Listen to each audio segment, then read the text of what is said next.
Sometimes, the loneliest moments in life come just before everything changes forever. For Gideon Pike, a weathered mountain man who'd chosen solitude over the pain of losing people he loved, that moment came when he found a dying woman in the desert sand. She had 3 arrows in her back and was clutching a blood-soaked pouch like it held her very soul.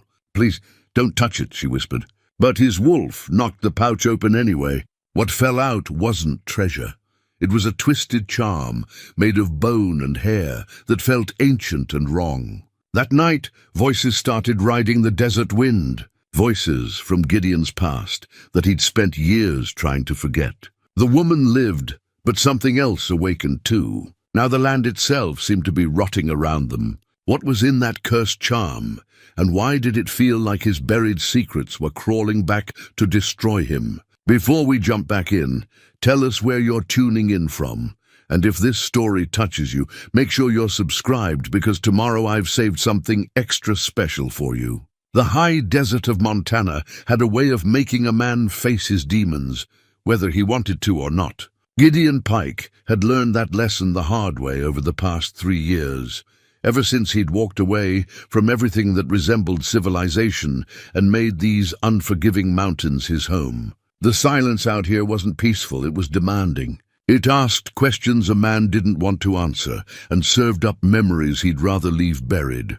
This morning started like every other for the past 1,000 mornings. Before dawn broke over the jagged peaks that surrounded his valley, Gideon was already up, checking his trap lines with Echo padding silently beside him. The wolf, though Gideon suspected Echo had more dog in him than he let on, had been his only companion since that first winter when the animal had simply appeared at his cabin door. Half-starved and looking as lost as Gideon felt, the trapping knife hanging from Gideon's belt had belonged to his father, and his father's father before that. The bone handle was worn smooth from decades of use, and the blade held its edge despite the countless times it had been honed against the whetstone back at the cabin. Working these mountains with his father's tools felt like keeping faith with something larger than himself, even when faith seemed like a luxury he couldn't afford.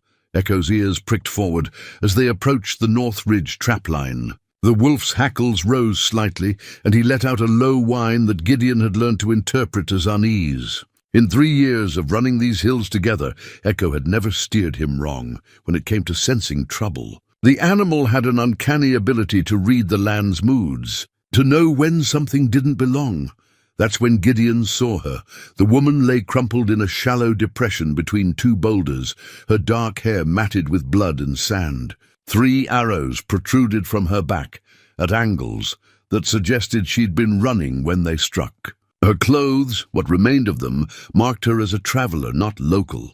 Leather riding skirt, cotton blouse, now torn and stained, boots made for long distances rather than mountain work. But it was her hands that caught Gideon's attention. Even unconscious, even barely breathing, she clutched a small leather pouch against her chest with both fists. Her knuckles were white with the strain of holding on, as if letting go meant death itself.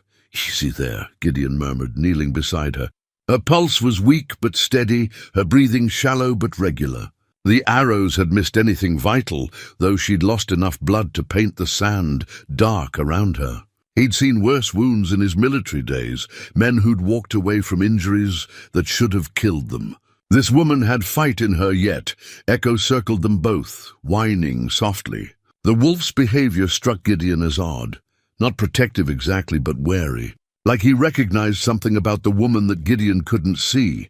"Please," she whispered, her voice barely audible. Her eyes fluttered open, revealing irises the color of storm clouds.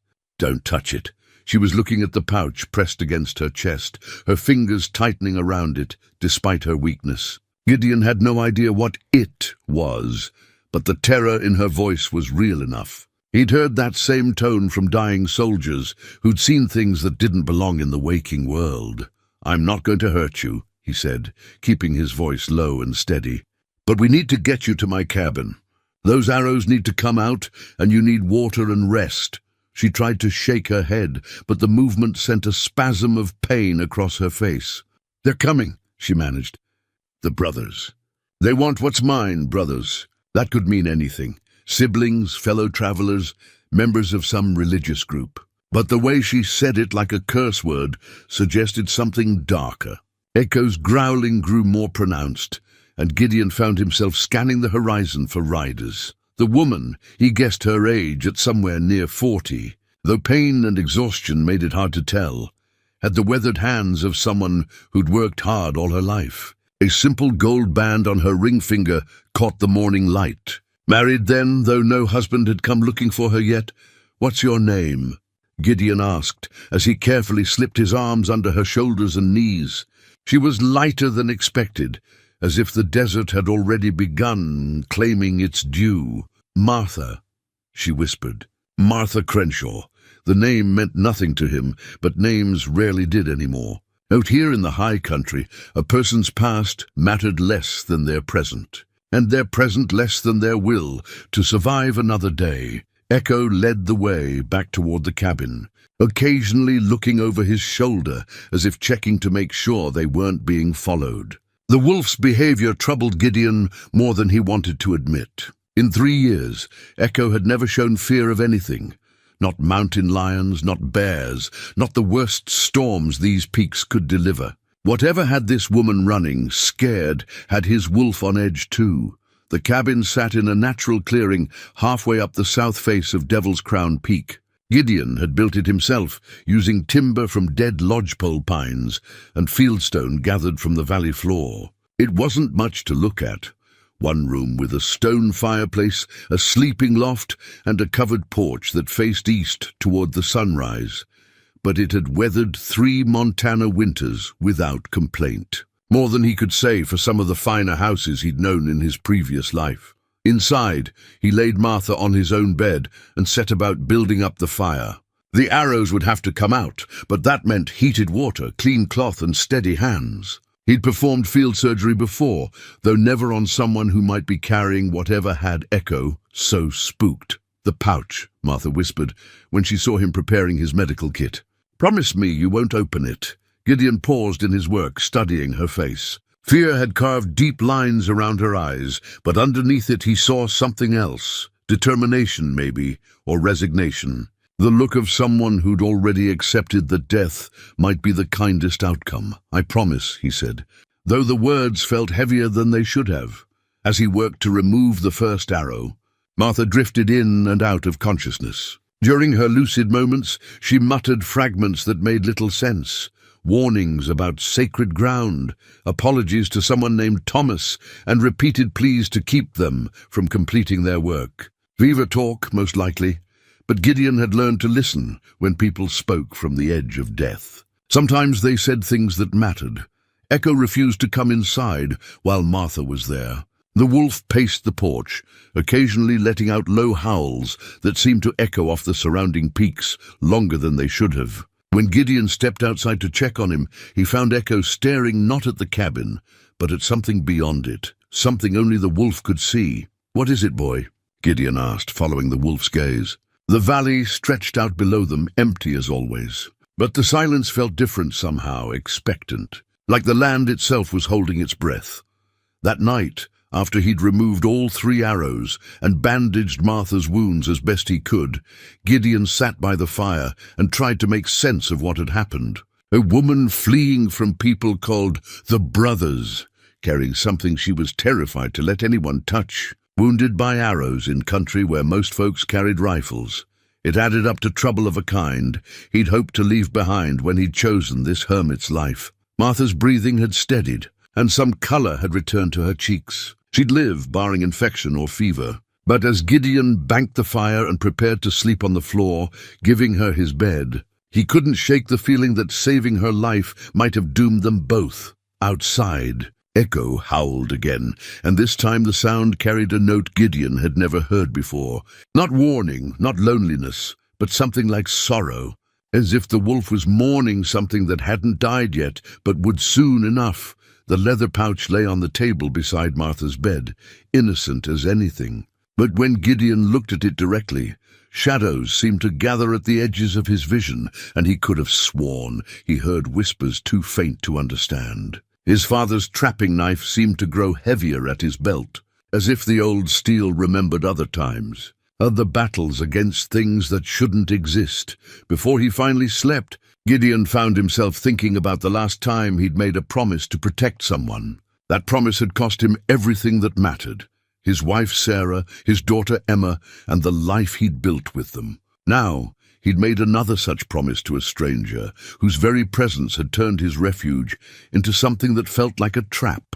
Some promises, he reflected as sleep finally claimed him, were harder to keep than others. And some, no matter how well-intentioned, came with prices no man should have to pay. Martha woke on the third day with fever-bright eyes and a clarity that hadn't been there before.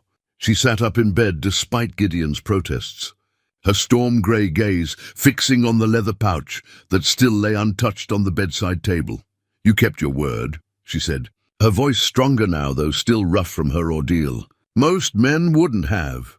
Gideon was cleaning his father's trapping knife by the fire, the familiar ritual helping to settle his nerves after 3 nights of fitful sleep. Echo had finally come inside that morning, but the wolf remained agitated, pacing from window to door and back again like a sentry expecting attack. "Most men haven't learned the cost of breaking promises," Gideon replied without looking up from his work. The blade gleamed in the firelight, its edge sharp enough to split a hair. "You ready to tell me what I've gotten myself into?"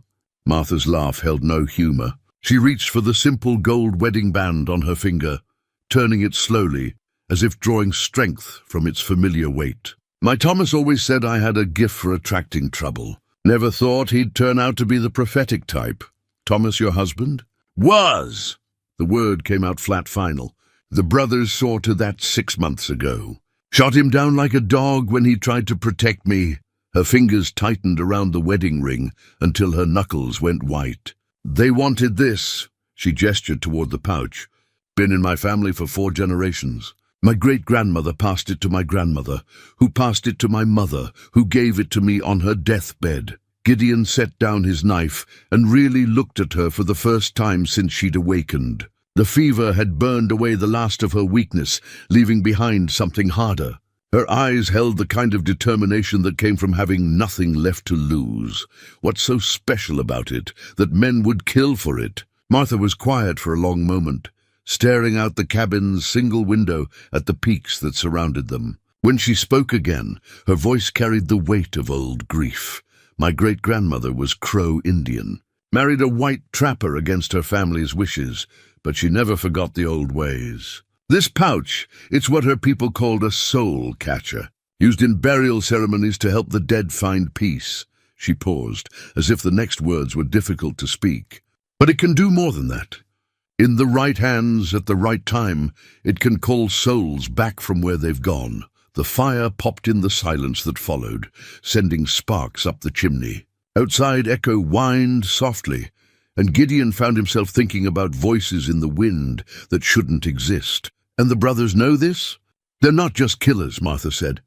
"They're what's left of an old death cult that's been hunting artifacts like this for decades. Their leader calls himself Brother Mordecai, though I suspect that's not the name his mother gave him. He believes that death is just another boundary to be crossed, another territory to be conquered." Her hand moved instinctively toward the pouch, then stopped. "Thomas was one of them once. Before he met me, before he learned there were some prices too high to pay." The pieces were starting to fit together in ways that made Gideon's stomach tighten. "He stole it from them. He saved it from them." "There's a difference."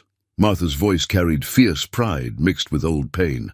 "Thomas died protecting something sacred, something that was never meant to be used the way the brothers want to use it. They want to perform a ritual on the winter solstice. That's less than 2 weeks from now, using the soul.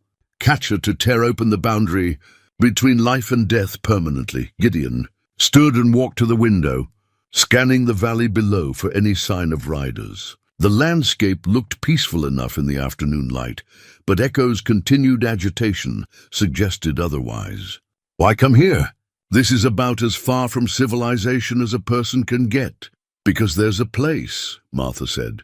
"About 3 days' ride north of here. Sacred burial ground that my great-grandmother told stories about.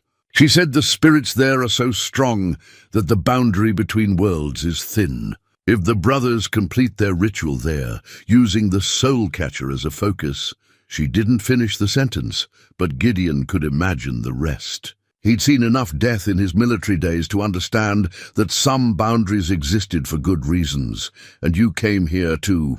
what? Hide it, to bury it properly, to let my great-grandmother's spirit rest and make sure the brothers can never use it for their blasphemy. Martha swung her legs over the side of the bed, testing her strength. I knew they were following me, but I hoped I could reach the burial ground before they caught up.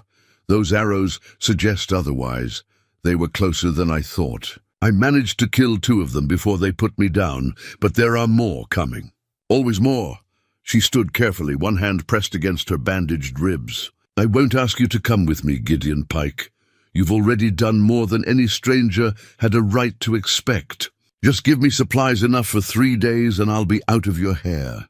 Gideon turned from the window to study her face. Determination, yes, but also acceptance of what was likely a suicide mission. She knew she wouldn't survive another encounter with the brothers, not in her condition, not alone. But she was willing to die trying because some things mattered more than living. He recognized that look. He'd seen it in the mirror every morning for 3 years. How many brothers are we talking about? Martha blinked in surprise. We? You said there were more coming. How many? She paused, hope and disbelief warring in her expression. Brother Mordecai travels with at least 12 men, killers and fanatics, every one of them. They won't stop until they have the soul catcher or until they're all dead. Then I guess we better make sure it's the latter. Gideon moved to his gun rack and began checking his rifles. His father's old Winchester, the military-issue Springfield he'd carried home from the war, and a newer Remington he'd acquired for hunting big game. All clean already. 3 days to sacred ground, you said? Gideon, you don't understand. These men, they're not ordinary outlaws. They've been touched by whatever dark power they serve. They don't feel pain the way normal men do, don't fear death because they think their master will bring them back. Martha's voice took on an urgent edge, and the closer we get to the burial ground, the stronger that power becomes. Strange things happen. Impossible things. Echo suddenly bolted upright from where he'd been lying by the fire. The wolf's ears flattened against his head, and a growl rumbled deep in his chest. He was staring at the leather pouch on the table, as if it had just moved. Gideon followed the wolf's gaze and felt ice form in his gut. The pouch was exactly where he'd left it, but something was different. The leather seemed darker somehow, and he could have sworn he saw it pulse once, like a heartbeat. It started, Martha whispered. The soul catcher knows we're talking about moving it, about taking it home. She looked at Gideon with eyes that held both gratitude and terror. There's no backing out now. Whether you come with me or not, whether I live or die, this ends at the sacred burial ground. Outside, the wind had picked up, carrying with it the distant sound of hoofbeats. Echo's growl deepened, and his hackles rose until he looked more wolf than dog.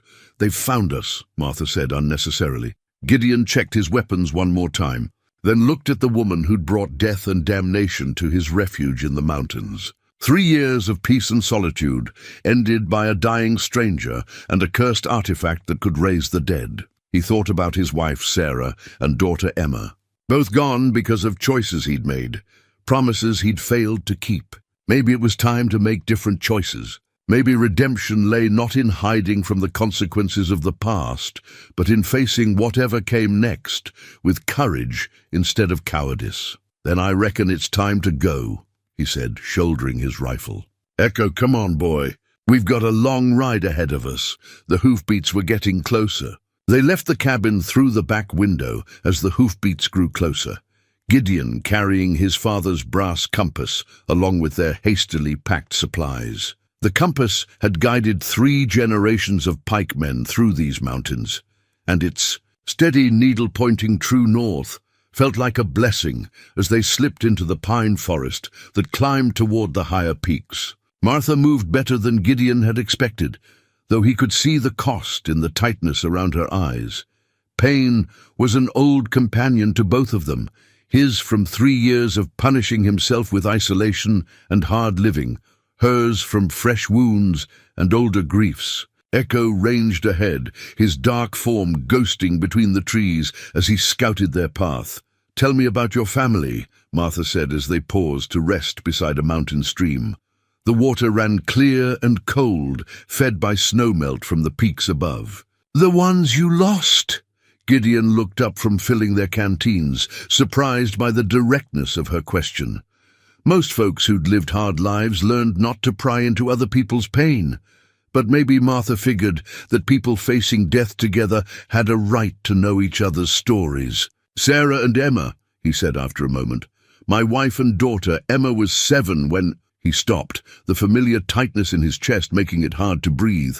3 years, and it still felt like yesterday. When what? Martha's voice was gentle but insistent.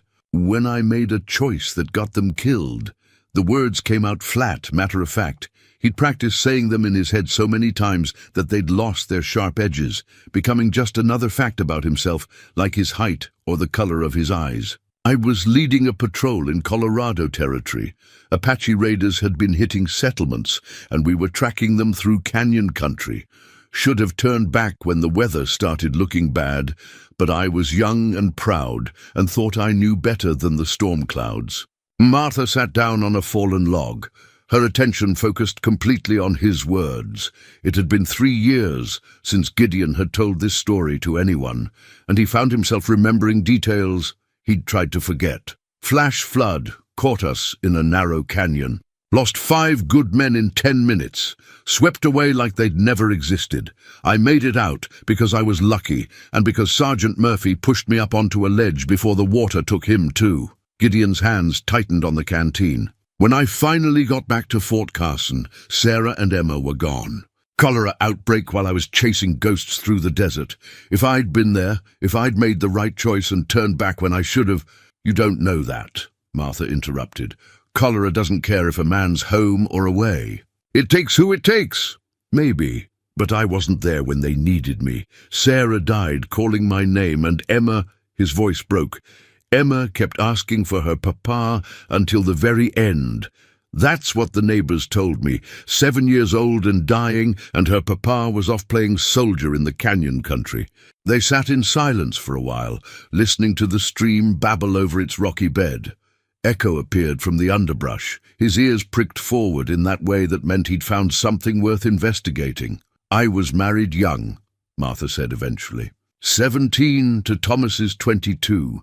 My parents thought I was throwing my life away on a no-account drifter, and for the first few years it looked like they might be right.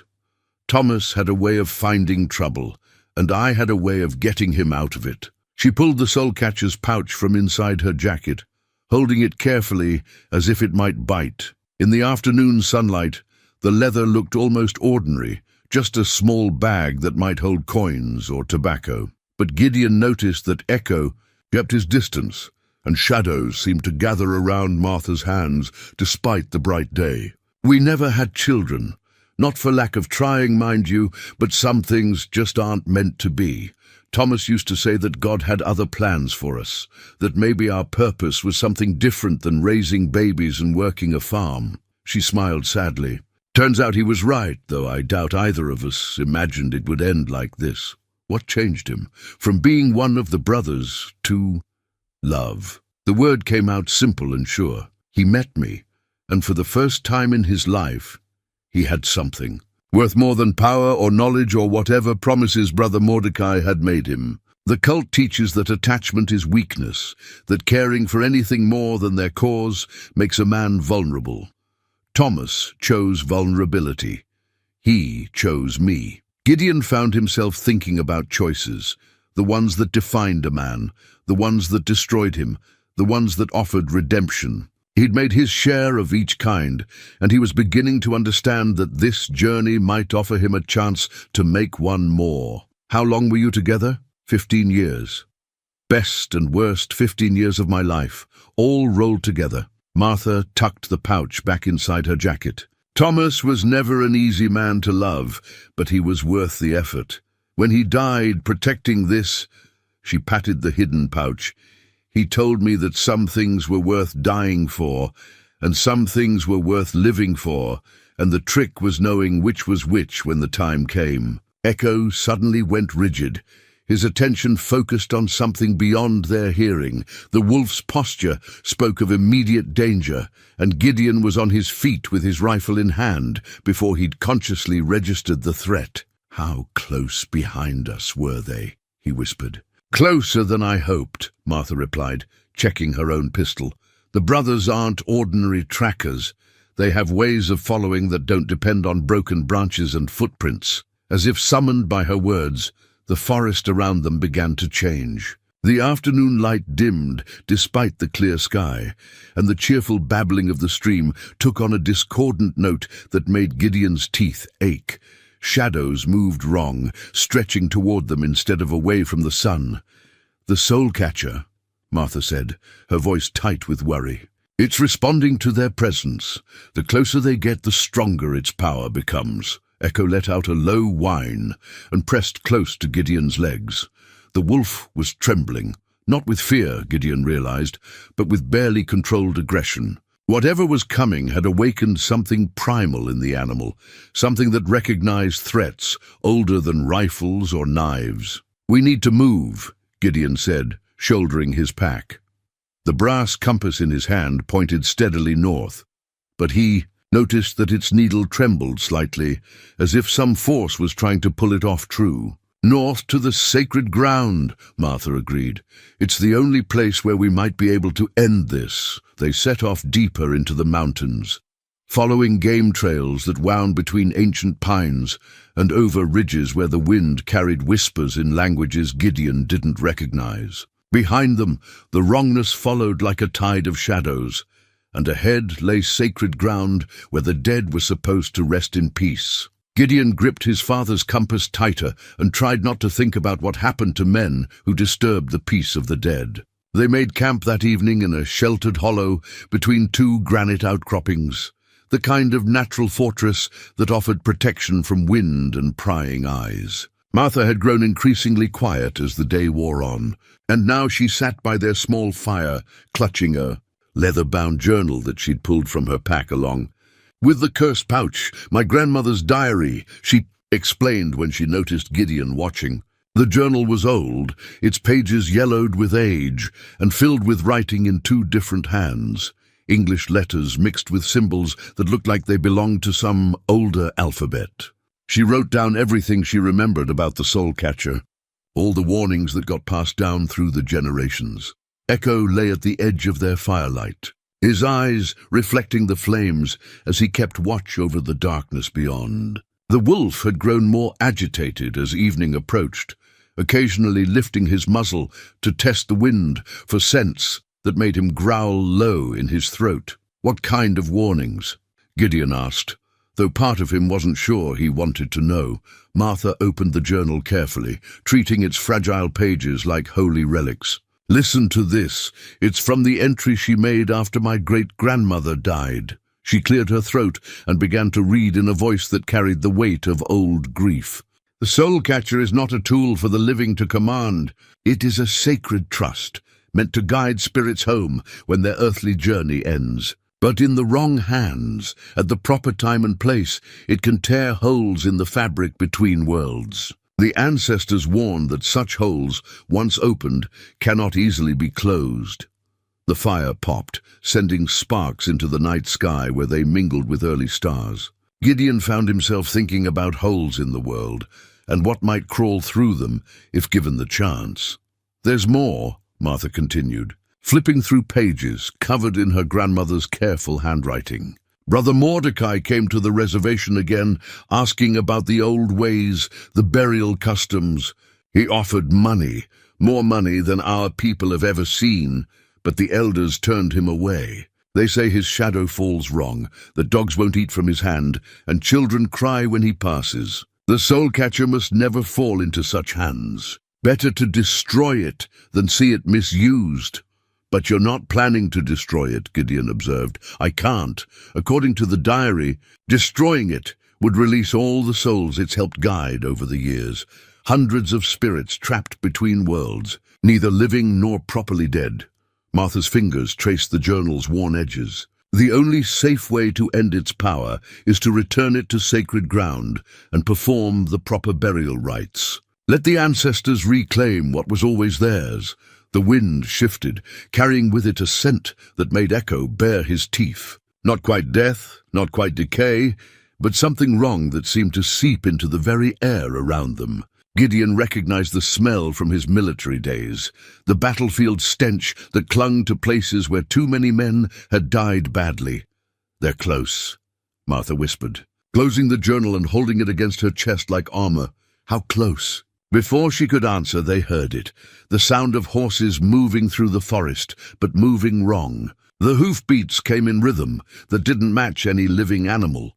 Too slow and too deliberate, like a funeral march played in 4/4 time. Echo rose to his feet, every muscle in his body coiled for violence. But instead of facing outward toward the approaching threat, the wolf turned to stare at the soul catcher's pouch, where it lay beside Martha's bedroll. His lips pulled back from his teeth, and a whine escaped that sounded almost like speech. "The soul catcher," Martha said, her voice tight with understanding.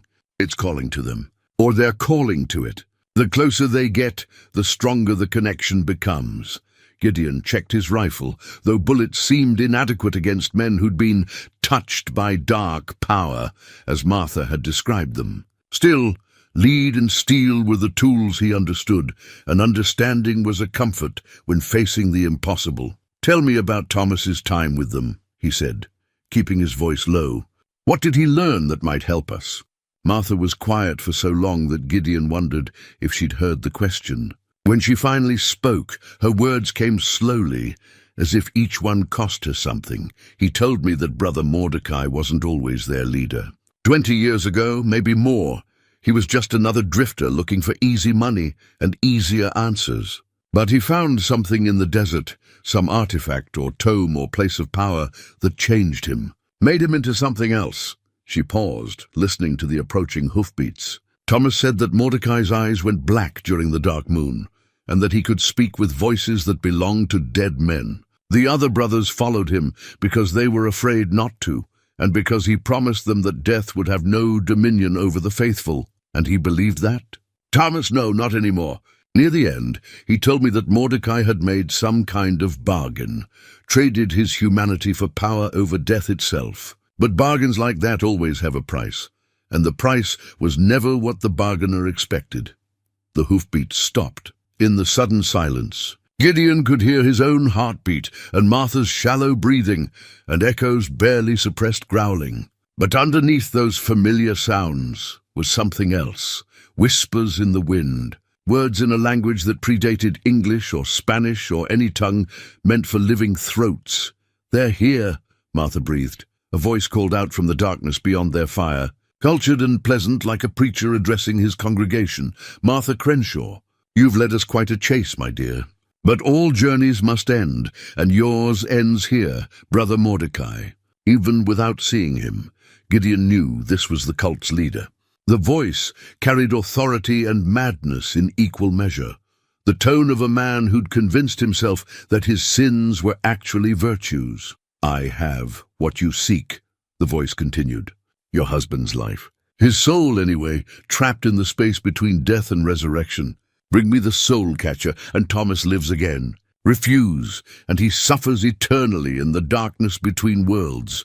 Martha's face went white in the firelight. Her hand moved instinctively toward the pouch, then stopped as if she touched something burning. "He's lying," Gideon said quietly. "Maybe, but what if he isn't?" The pain in her voice was raw, immediate. "What if Thomas is out there somewhere, waiting for me to save him?" Echo's growl deepened, and his hackles rose until he looked more wolf than dog. The animal was staring into the darkness where Mordecai's voice had originated, but his posture suggested he was seeing something that Gideon's human eyes couldn't detect. "Think about what Thomas died for," Gideon said. "What he'd want you to do now." Martha nodded slowly, though tears tracked down her cheeks. When she spoke, her voice carried the strength that had gotten her this far. "My husband is dead," she called out to the darkness. And the soul catcher goes to sacred ground where it belongs. The laughter that answered her was like breaking glass. Dawn found them at an abandoned trading post called Rattlesnake Station, though Gideon couldn't shake the feeling that they'd been guided there rather than choosing the route themselves. They'd slipped away from their camp during the darkest hour before sunrise, while Brother Mordecai's laughter still echoed among the peaks. But every step of their flight had felt predetermined, like pieces moving across a chessboard according to rules he didn't understand. The trading post squatted in a natural clearing surrounded by dead timber, its log walls still solid despite years of abandonment. Someone had built it to last through harsh winters and hostile territory, but it had the feel of a place where hope had come to die. Echo refused to approach the building directly, circling it at a distance with his hackles raised. "Something's wrong here," Martha said, though she followed Gideon toward the heavy wooden door. The soul catcher's pouch seemed to pulse against her side with each step, and her grandmother's journal felt heavier in her pack than it had the night before. The door hung open on leather hinges, revealing an interior that should have been empty but wasn't. Tables and chairs remained arranged as if customers might arrive at any moment, and the bar still held bottles of whiskey that caught the morning light like amber jewels. But everything was covered in a fine layer of dust that hadn't been disturbed by wind or weather, the kind of stillness that spoke of supernatural. Preservation rather than natural. Abandonment, Gideon's boots echoed on the plank floor as he approached the bar, where a leather-bound guest registry lay open to pages covered in names and dates. Most of the entries were unremarkable, travelers' signatures and brief notes about weather or road conditions. But the last few entries made his blood run cold. Brother Ezekiel, October 15th, in service to the Order of the Bone, he read aloud. Brother Nahum, same date, seeking sacred ground. Brother Mordecai, his voice caught. October 20th, the faithful gather for the great work. Death shall have no dominion. Martha leaned over his shoulder to read the dates, her face pale in the dusty light filtering through broken windows. October 20th was 3 days ago. They've been here recently, planning something. More than planning. Gideon flipped back through the registry's pages, finding similar entries dating back months. They've been using this place as a base of operations. Look at this. Supply lists, scouting reports, ritual preparations. The registry told a story, written in careful handwriting and cryptic symbols. The Brothers of the Bone had been methodically preparing for something they called the Great Opening, gathering artifacts and followers from across the territories. Martha's soul catcher wasn't their only prize. They'd been collecting sacred objects from a dozen different tribes, building what looked like a supernatural arsenal. Echo's warning bark brought Gideon's head up sharply. The wolf stood at the trading post's front window, staring out at the forest, with every muscle tensed for flight or fight. When Gideon joined him at the window, he saw what had spooked the animal. Bodies hung from the trees at the clearing's edge. They weren't fresh. The mountain air had mummified them rather than letting them rot, but their position suggested they'd died badly. Men and women both, strung up with their arms spread wide like grotesque scarecrows. Their clothes marked them as travelers, people who'd had the misfortune to stumble across the brothers' operations. "Jesus," Martha whispered, following his gaze. "How many?" Gideon counted silently. "Dozen, maybe more. They're arranged in a pattern, some kind of ritual circle around the clearing." He studied the positioning more carefully, noting how the bodies faced inward toward the trading post. "This whole place is set up like a trap, or a summoning circle. For what?" Before he could answer, the temperature in the trading post dropped 20 degrees in as many seconds. Their breath began to fog, and frost formed on the inside of the windows, despite the warm October morning outside. The whiskey bottles on the bar began to vibrate, creating a low humming that seemed to come from the earth itself. Martha grabbed the soul catcher's pouch through her jacket, and the humming intensified until it felt like standing inside a church bell. "It's responding to something," she said through gritted teeth. "Something close."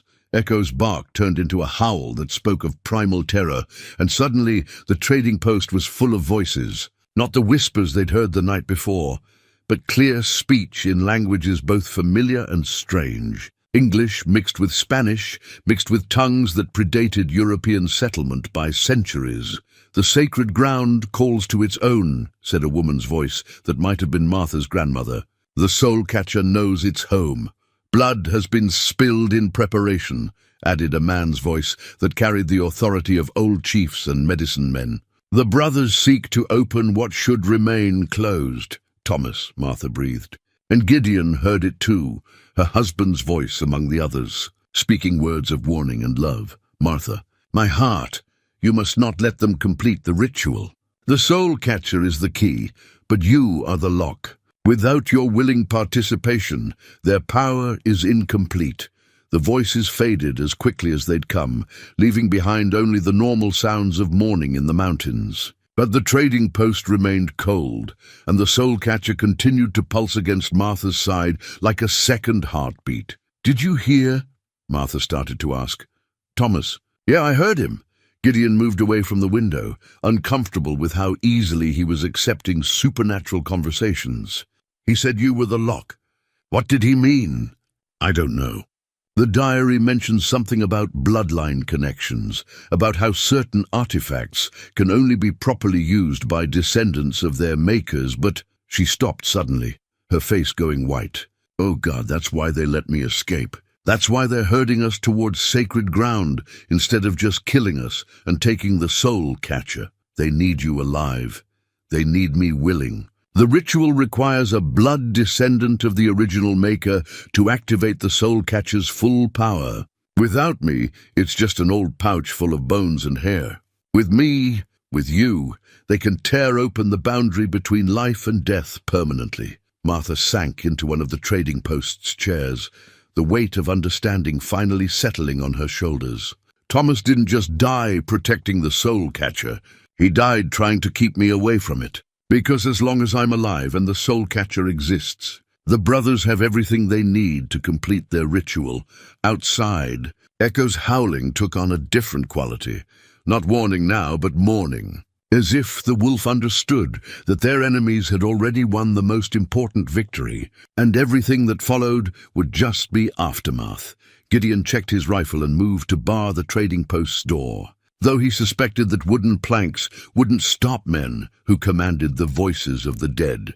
"Then we better make sure they don't get the chance to use what they have." The frost on the windows began to melt, but the cold in Gideon's bones remained. They left the trading post as the sun reached its zenith, but not before Gideon had cut down the bodies from the trees and given them what burial he could manage in the rocky soil. Martha had watched him work in silence, and when he finished, she'd said a prayer in the Crow language that her great-grandmother had taught her. The words felt right in this place of death, even if Gideon couldn't understand them. Echo wore a leather collar that had belonged to another life, another world where little girls made gifts for their father's wolf companion. Emma Pike had been 8 years old when she'd carefully tooled the leather with flowers and birds, her small hands working the needle with the patience that came naturally to children who lived in the vast spaces of the frontier. Gideon touched the collar now as they climbed toward the high passes, remembering the pride in his daughter's eyes when she'd presented it to Echo that last Christmas they'd all been together. "She was beautiful," Martha said, noticing his gesture. They'd been walking in companionable silence for the better part of an hour, following game trails that wound through stands of aspen and pine. "Your daughter? I can see her in the way you move, the way you check over your shoulder to make sure. Everyone's keeping up," Gideon hadn't realized. He was doing that, the automatic patrol leader's gesture that had kept his men alive, through 2 years of fighting in hostile territory. Some habits died hard, and some never died at all. Emma would have been 10 now, he said, surprised by how easily the words came. 3 years of isolation had made him forget the comfort of sharing grief with someone who understood loss. She wanted to be a doctor when she grew up, said she was going to heal all the hurt things in the world. And Sarah was the strongest person I ever met. Came west with her parents when she was 16, survived 2 Indian raids and a winter that killed half the settlement. then married a soldier who spent more time away than home. He paused to check their back trail, though he knew the brothers weren't following, not yet. She used to say that strength wasn't about never being afraid. It was about being afraid and doing what needed to be done anyway. Martha shifted the soul catcher's pouch to a more comfortable position, though Gideon noticed she never let it rest easy. The artifact had been growing heavier as they climbed toward the sacred burial ground, as if it was remembering its true weight after years of being diminished by distance from its proper home. Thomas would have liked her, Martha said. He always said that courage was just fear that had found its purpose. They crested a ridge that offered a view of the country ahead, rolling hills covered in sage and scattered timber, with the sacred burial ground somewhere in the distance beyond the next range of peaks. But what caught Gideon's attention wasn't the terrain, it was Echo's behavior. The wolf had stopped dead in the middle of the trail, his ears flattened against his head and his tail tucked between his legs. He was staring not ahead toward their destination, but back the way they'd come. And the whine escaping his throat was like nothing Gideon had ever heard from him, high and desperate, almost human in its anguish. "What is it, boy?" Gideon knelt beside the wolf, following his gaze back down the mountain. At first he saw nothing unusual, just the familiar landscape of granite and pine that had been their world for the past 2 days. But then the shadows began to move wrong, flowing uphill against the angle of the sun like dark water defying gravity. "The collar," Martha whispered, and Gideon felt his blood turn to ice water.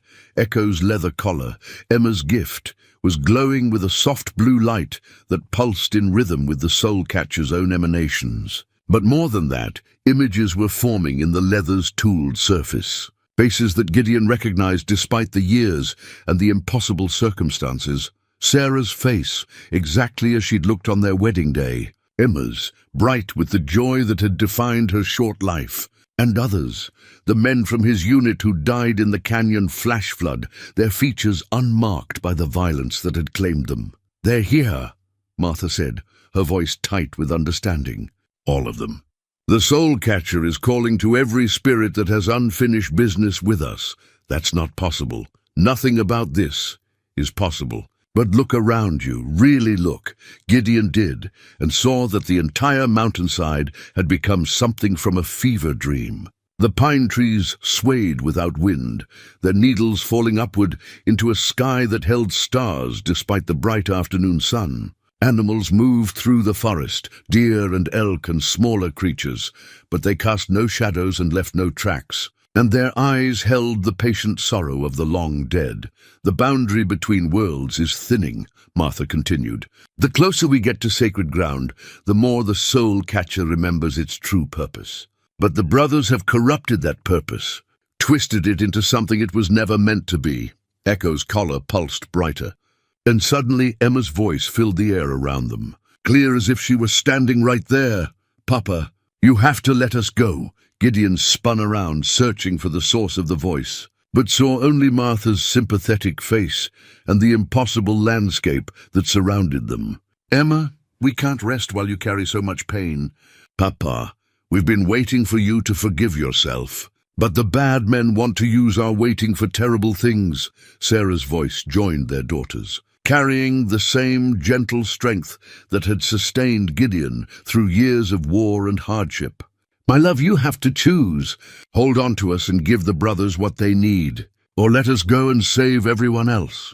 The voices faded, but Echo's collar continued to glow, and Gideon understood with crystal clarity what Martha had meant about being the lock. The soul catcher didn't just hold the spirits of Martha's ancestors, it was connected to every soul that had unfinished business with its bearer.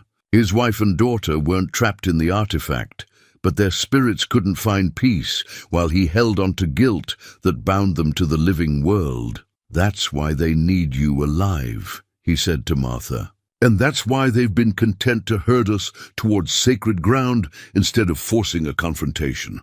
They know that the closer we get, the stronger the pull becomes. The harder it gets to resist using the soul catcher for our own purposes, to bring back the ones we've lost, to ease our own pain, no matter what it costs everyone else.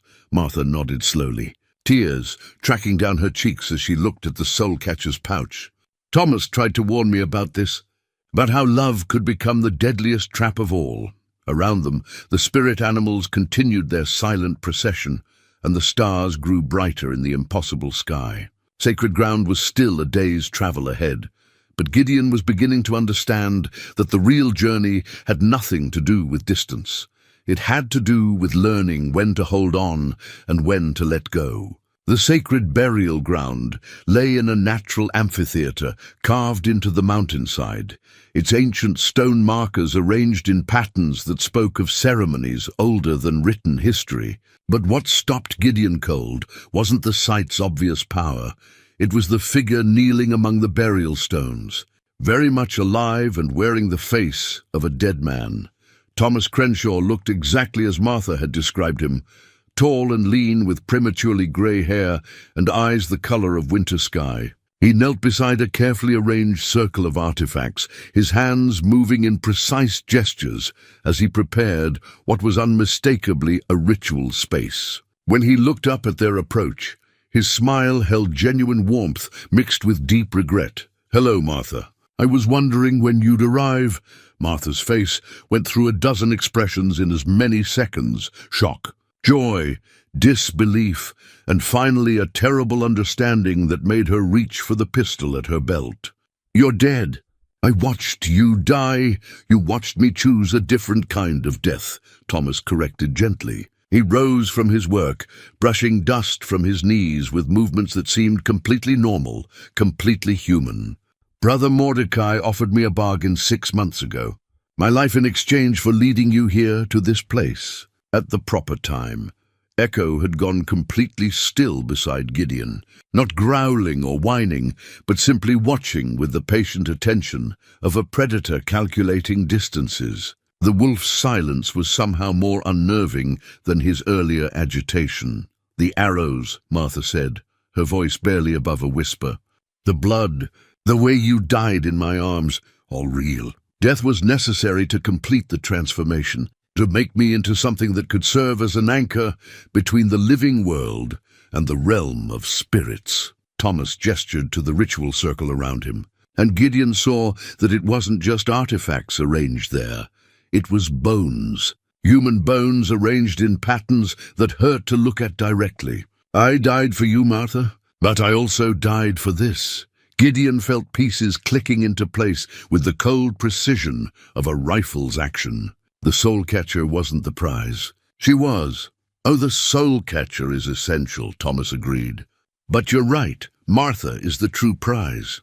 A direct descendant of the original maker, carrying 4 generations of spiritual connection in her bloodline. Combined with the soul catcher and the proper ritual space, she can open a permanent doorway between life and death." Martha's pistol was in her hand now, though she hadn't raised it yet.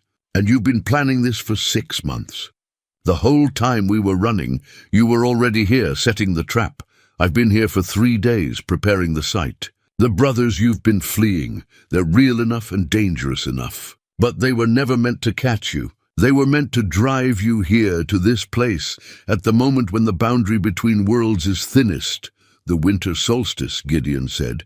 "Tonight, actually. The solstice moon rises in 4 hours, and the ritual must begin at moonrise to be properly effective." Thomas's expression remained calm, almost conversational, as if he were discussing the weather rather than cosmic blasphemy. "I know how this must look to both of you, how it must feel. But you have to understand, this is bigger than any of our individual desires or fears." From inside his jacket, Thomas pulled an object that made the soul catcher's pouch pulse with answering energy. It was a medal, bronze with a blue ribbon, and Gideon recognized it with a shock that felt like a physical blow. A Congressional Medal of Honor. His Congressional Medal of Honor. The one he'd hidden away after Sarah and Emma's deaths, because it represented everything he'd lost faith in. Duty, honor, the idea that individual sacrifice could serve a greater good. Where did you get that? From your cabin after Martha collapsed nearby? You're Captain Gideon Pike, formerly of the Colorado Volunteers. The ghost of Canyon Creek. They called you after you held off 300 Apache warriors with just 40 men. Thomas turned the medal over in his hands, and Gideon could see his own name engraved on the back. A genuine war hero, though you've spent the last 3 years trying to convince yourself otherwise. The world seemed to tilt sideways as implications cascaded through Gideon's mind. You've been planning this longer than 6 months, 2 years. Ever since Brother Mordecai learned about Martha's bloodline and began searching for the proper catalyst, someone whose connection to the spirit world was strong enough to anchor the ritual, but whose guilt and grief made them vulnerable to manipulation.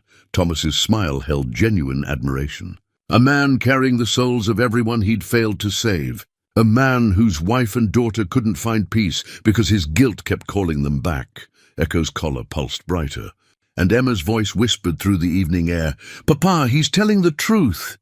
About the guilt, about us. We've been trying to cross over for 3 years, but we can't leave while you're still punishing yourself. Sarah's voice joined their daughter's.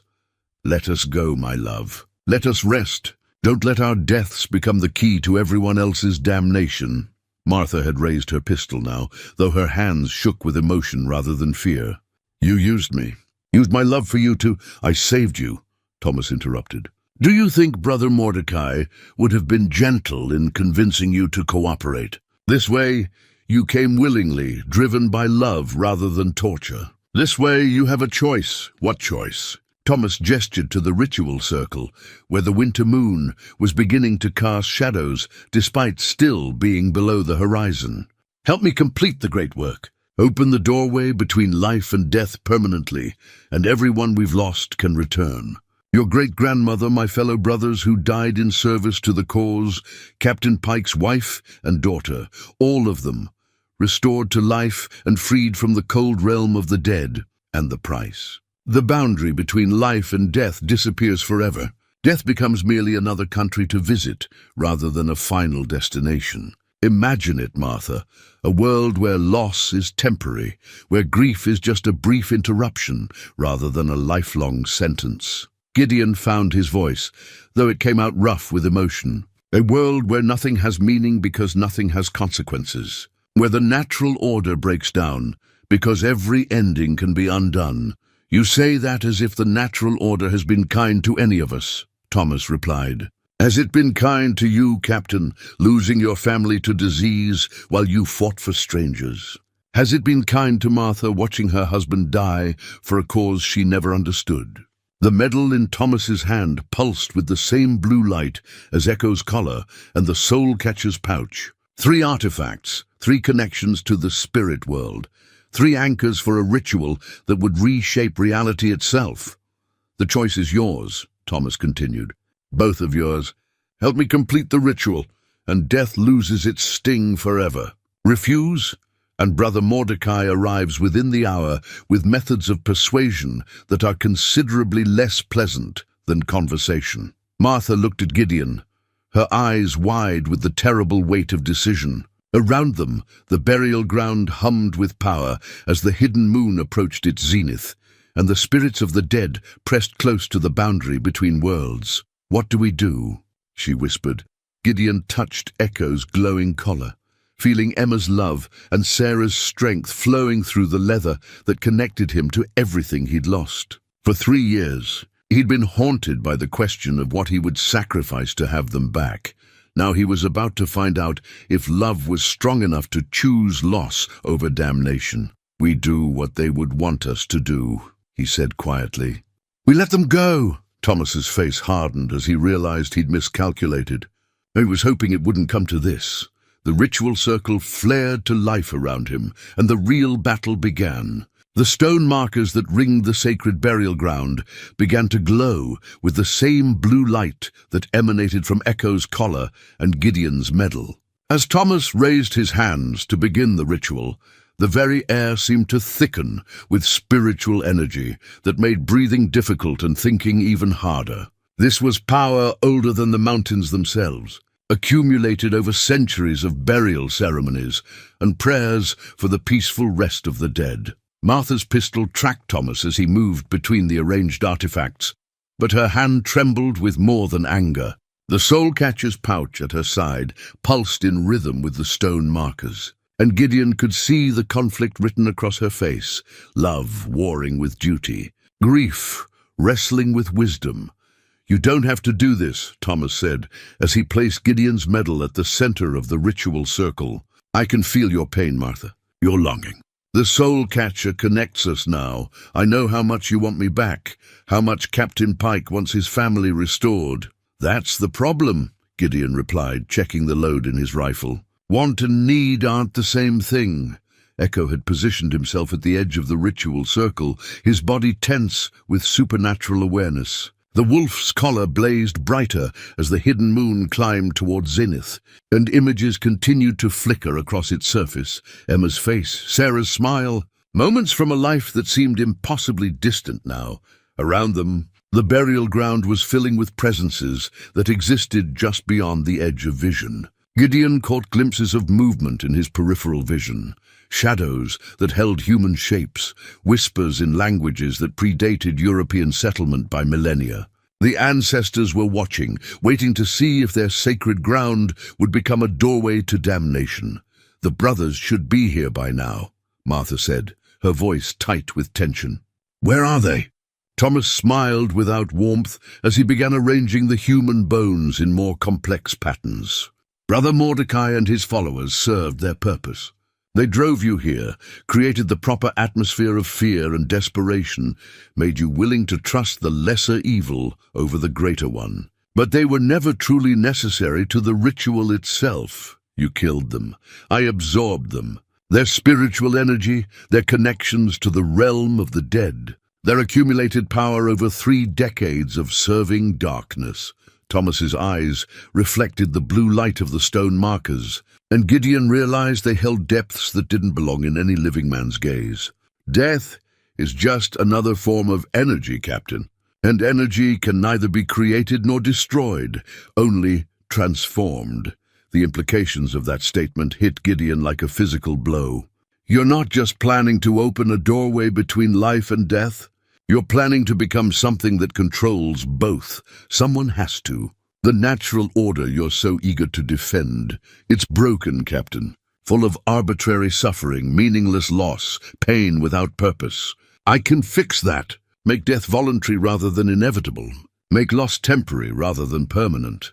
Thomas gestured to the ritual circle, where the arranged bones were beginning to levitate, spinning slowly in patterns that hurt to watch directly. "All I need is Martha's willing participation to activate the soul catcher's full power, and your medal to anchor the spiritual energy of your military service. And if we refuse, then I take what I need by force, though the ritual will be considerably more painful for everyone involved." Martha lowered her pistol, but not in surrender. Her face had taken on the same determined expression Gideon had seen when she'd first begged him not to touch the soul catcher. "There's a third option." She pulled the leather pouch from inside her jacket, holding it carefully as if it contained live coals. The artifact pulsed with increasing intensity as the moon approached its zenith, and the air around it began to shimmer with heat distortion despite the cold mountain night. "I destroy it," she said simply. "Release all the souls it contains. Break the connection between worlds. Make your ritual impossible." Thomas's composure cracked for the first time since they'd arrived. "You can't. The soul catcher is tied to your bloodline. Destroying it would kill you instantly." "Maybe, but it would also free every spirit trapped between worlds, including yours." Martha's smile held the same gentle strength Gideon remembered from Sarah. "Thomas, you died 6 months ago. What's walking around in your body isn't my husband. It's something that wears his face and speaks with his voice, but it's not him. I am him. I have all his memories, all his feelings for you. You have his echo, his shadow. But Thomas, the real Thomas, would never ask me to damn the world to ease his own pain." The floating bones spun faster, and the stone markers pulsed like massive heartbeats. Around the burial ground's perimeter, the ghostly presences were becoming clearer. Native warriors in traditional dress, Women and children from settlements long forgotten, soldiers from wars that had ended decades ago, all waiting, all watching, all depending on the choices made by three living people in a circle of power older than recorded history. Echo's collar flared suddenly, and Emma's voice filled the air with crystalline clarity.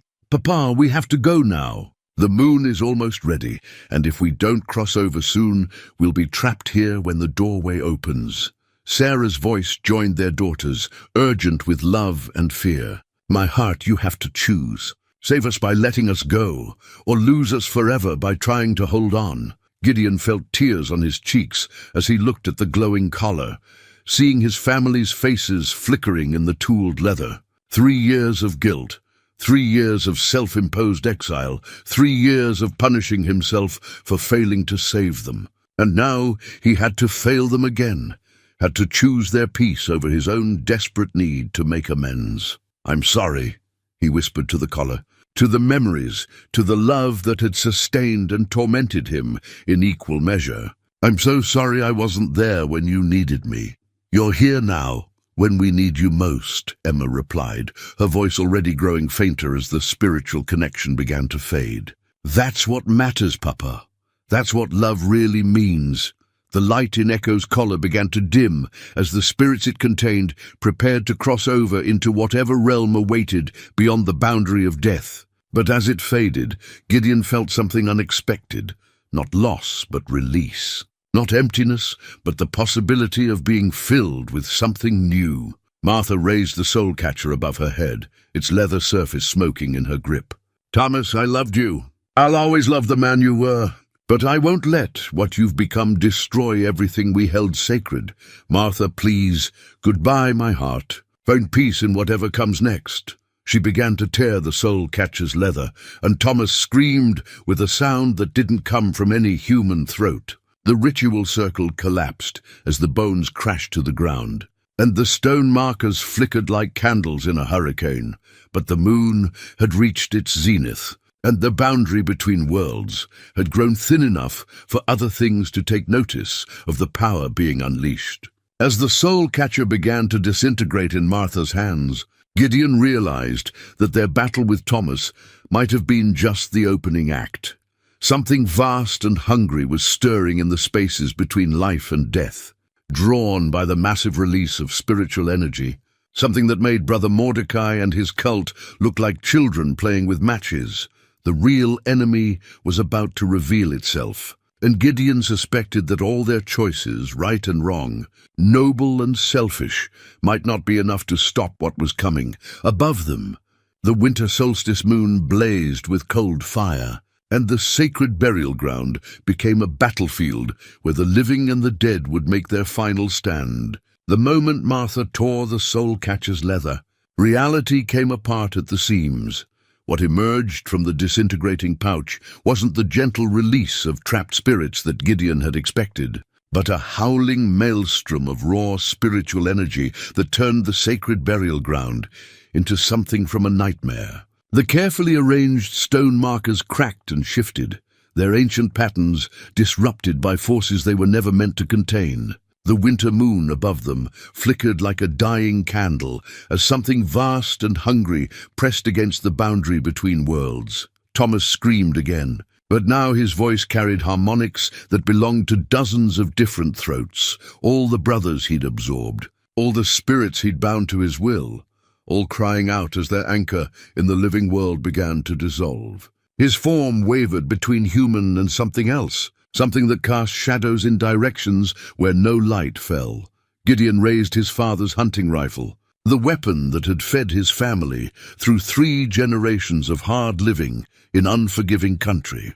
The Winchester felt solid and real in his hands, a connection to simpler times when enemies were flesh and blood and could be stopped with lead and steel.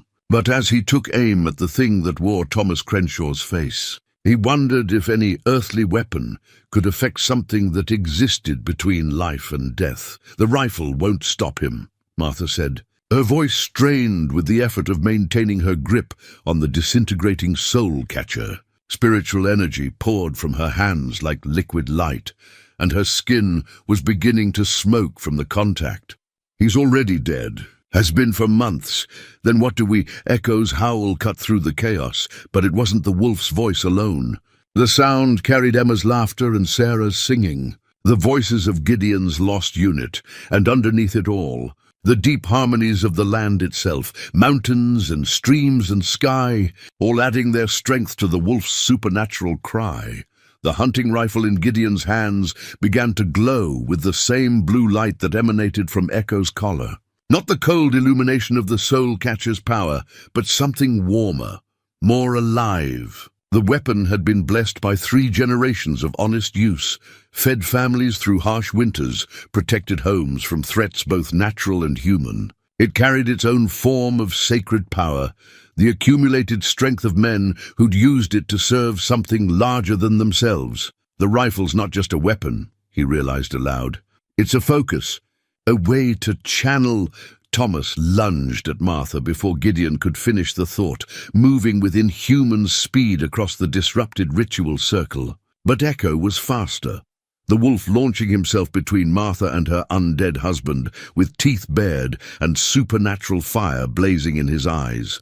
The collision sent both figures tumbling across the broken stones, Thomas's borrowed flesh meeting Echo's spirit-enhanced form in a clash that sent shockwaves through the fabric of reality itself. Where they struck the ground, flowers bloomed instantly, not normal mountain wildflowers, but blossoms of pure light that flickered between existence and memory.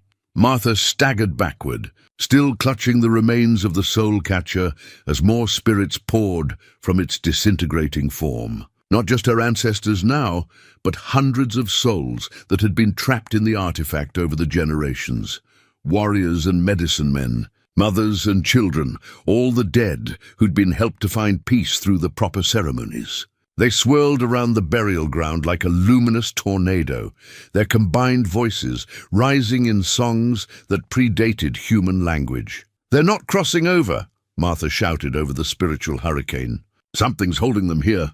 The thing that had been Thomas rose from its struggle with Echo, the wolf's supernatural flames having burned away the last pretense of human form. What stood in the center of the burial ground now was darkness given shape, a void in the world that spoke with the voices of everyone it had consumed. "Death is not the end," it said with Brother Mordecai's authority and Thomas Crenshaw's love and the hunger of something far older than both.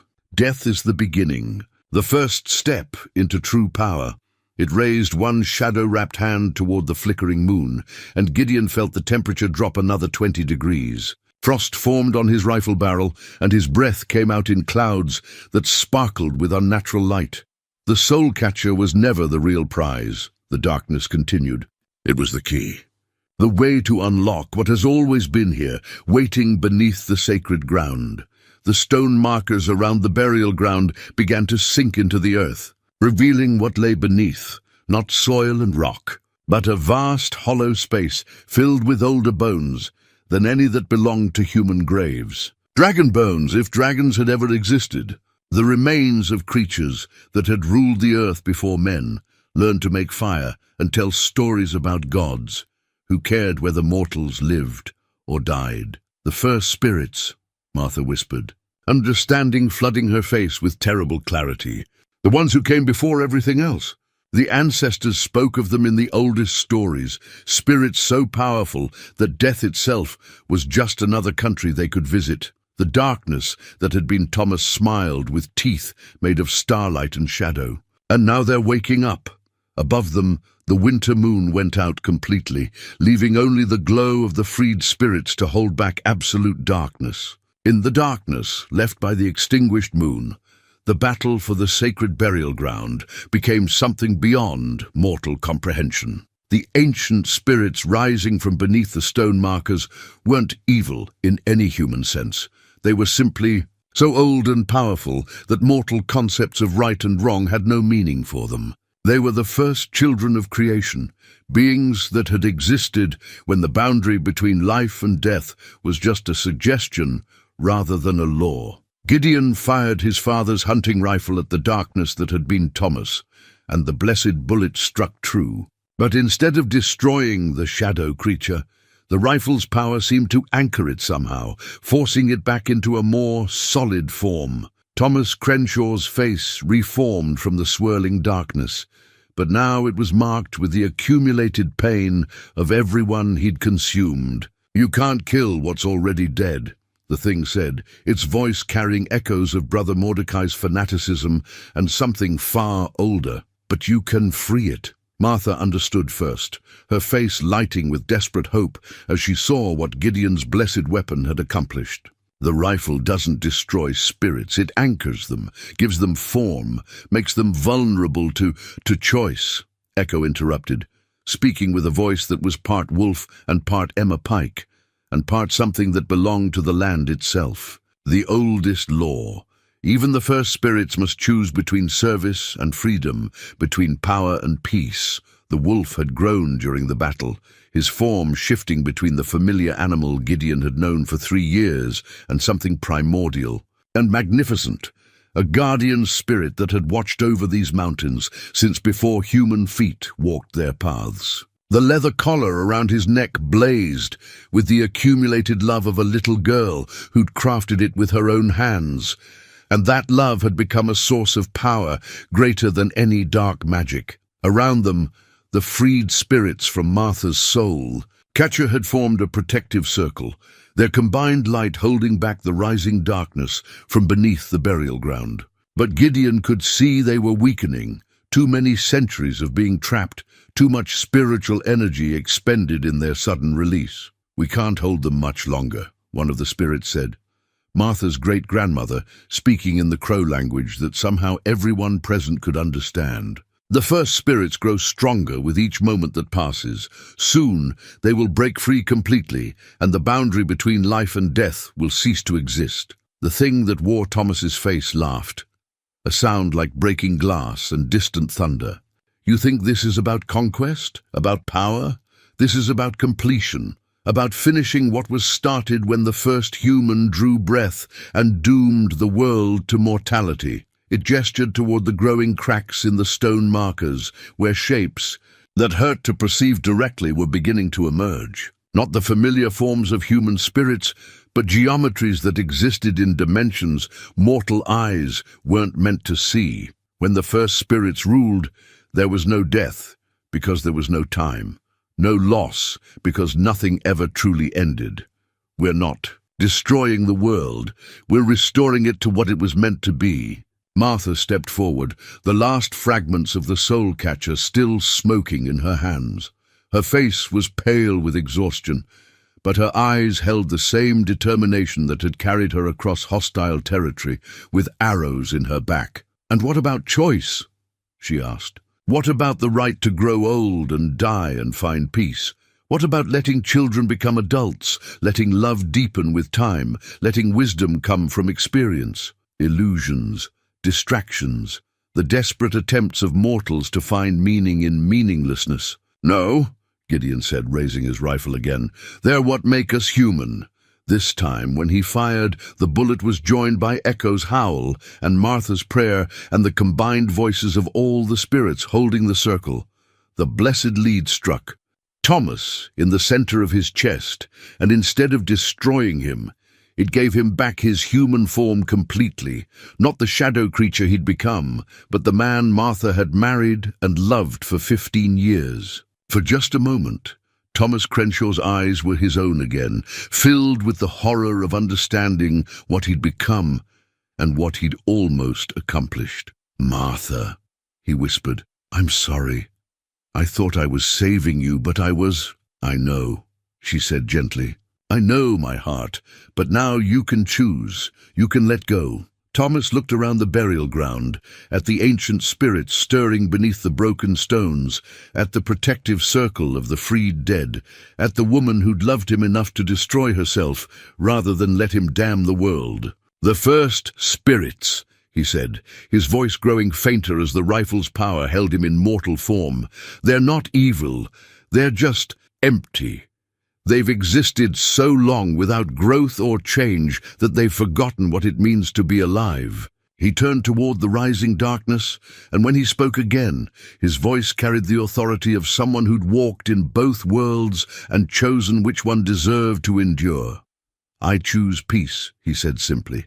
"I choose rest. I choose to let the dead stay dead and the living find their own way forward." The light that emanated from his words was brighter than the extinguished moon. Thomas Crenshaw's choice echoed across the sacred burial ground, like a bell tolling the end of an age. The light that poured from his words wasn't the cold illumination of supernatural power, but something warmer and infinitely more precious, the accumulated love of a man who'd learned the difference between existing and truly living, the ancient spirit stirring beneath. The broken stone markers paused in their emergence, their impossible forms wavering between the urge to reclaim the world and the growing understanding of what they'd lost during their eons of changeless existence. They'd been the first children of creation, but they'd never learned to grow beyond that first moment of being. They were eternal, but they weren't alive, not in any way that mattered. "He's right," one of them said, its voice like wind through mountain passes older than memory. "We have forgotten. In our hunger to undo death, we lost sight of what made life worth living." Martha knelt beside Thomas as his borrowed form began to fade, the rifle's anchoring power finally releasing him to whatever rest awaited beyond the boundary of death. She took his hand, feeling flesh that was already growing cold and insubstantial. "I love you," she whispered. "I'll always love the man you were. And I'll love you from wherever souls go when they finally let go of the world," he replied, his voice growing fainter with each word. "Take care of the sacred ground, Martha. Make sure the ancestors rest in peace." He was gone before she could answer, his form dissolving into motes of light that drifted upward like fireflies seeking the stars. But his passing seemed to give the ancient spirits permission to make their own choice about existence and eternity. One by one, they began to sink back beneath the burial ground, their vast forms folding in on themselves, until they were just memories sleeping in the earth. The last to go paused at the threshold between manifestation and rest, its attention fixed on Gideon with something like gratitude. "The rifle," it said. "Keep it. The world may have need of such blessings again." Then it too was gone, leaving only the familiar silence of the high mountains and the gentle light of stars that had finally become visible again as the winter moon resumed its journey across the night sky. Echo padded over to Gideon, his form settling back into that of an ordinary wolf, though his eyes still held depths that spoke of supernatural awareness. Emma's collar had stopped glowing, but the leather remained warm to the touch, not with otherworldly fire, but with the simple warmth of a daughter's love for her father. "Are they at peace now?" Gideon asked, touching the collar with fingers that trembled slightly. "Sarah and Emma, did they find what they were looking for?" "They found rest," Martha answered, though she was looking not at Echo, but at the place where Thomas had faded away. "All of them did. The dead were never meant to carry the burdens of the living, just as the living were never meant to bear the grief of the dead forever." Together, they began the work of restoring the sacred burial ground. It took the rest of the night, setting the stone markers back in their proper places, gathering the scattered bones from Thomas's broken ritual circle, saying prayers in languages both ancient and modern. By dawn, the site looked much as it had for centuries, a place where the dead could rest, undisturbed, and the living could come to remember. Without being consumed by loss, Martha carved a simple wooden cross from a piece of fallen pine and placed it at the spot where Thomas had made his final choice. She didn't mark it with his name. That belonged to the man he'd been in life, not the thing he'd become after death. Instead, she carved a single word in the Crow language, peace. "What now?" Gideon asked as they prepared to leave the sacred ground. The sun was climbing toward mid-morning, painting the mountains in shades of gold and crimson that spoke of winter giving way to the promise of spring. "Now I go back to the reservation," Martha said, shouldering the pack that no longer carried a cursed artifact. The elders will want to hear what happened here, and there are ceremonies that need to be performed to properly sanctify the burial ground." She paused, studying his face. "What about you?" Gideon looked down at Echo, who was watching him with the patient attention of a companion who understood that some journeys were ending while others were just beginning. The wolf's collar no longer carried voices from beyond the grave, but it still carried the love that had created it. And love, Gideon was learning, was something that could exist without demanding the impossible. "I think it's time I stopped hiding from the world," he said. "Sarah and Emma are at rest now, but there are other people who might need help. Other sacred places that might need protecting." Martha smiled, and for the first time since he'd found her dying in the desert, the expression reached her eyes. "The world can always use another guardian, especially one who knows the difference between serving the dead and serving the living." They parted ways at the base of the mountain, Martha heading south toward the Crow Reservation, and Gideon turning north toward whatever came next. Echo trotted beside him, occasionally looking back toward the sacred burial ground, but showing no inclination to return there. The wolf understood, as animals often do, that some chapters end so that others can begin. 3 months later, Gideon Pike opened a small general store in the frontier town of Cedar Falls, Montana. He served travelers and settlers with quiet competence, never speaking of his military service or the battles he'd fought against supernatural darkness. But those with eyes to see noticed that his wolf companion was uncommonly intelligent, and that the hunting rifle he kept behind the counter seemed to glow faintly in moonlight. Children weren't afraid of him, the way they often were of men who'd seen too much violence. Instead, they sensed something in his steady presence that spoke of safety and protection, the knowledge that some people stood ready to face the darkness so that others could sleep peacefully. And sometimes, on winter nights, when the wind carried voices that shouldn't exist, Gideon would take down his father's rifle and walk the boundaries of the town, with Echo beside him, a guardian keeping watch over the places where the living made their homes and the dead rested in honored peace.